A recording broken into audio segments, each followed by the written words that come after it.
icyo nabwira abantu badukurikiye nuko ibintu byose byo mu isi njye ntangarira ko hariho urupfu kandi biratubwira ngo nyuma y'urupfu hariho urubanza. Umunyabwenge akwiye kuba atekereza icyo kintu.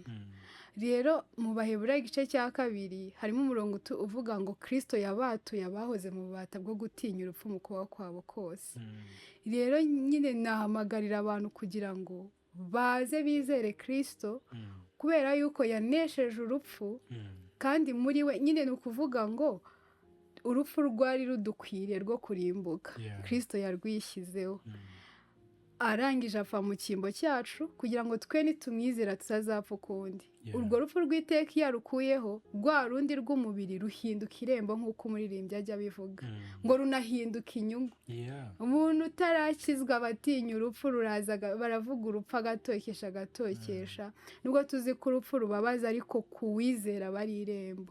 Rero ikintu nababwira umuntu ashobora kukubwira ibintu byinshi kukugira iki ariko nyine ndaguhamagarira kugira ngo wihitiremo gupfa neza, wihitiremo kwizera Kristo nk'umukiza. Imana ishimwe cyane, turabahamagarira kuza kahitamo Kristo nk'umukiza, n'iryo jambo ashorejeho. Imana iguhereze umugisha. Ifeza n'izahabu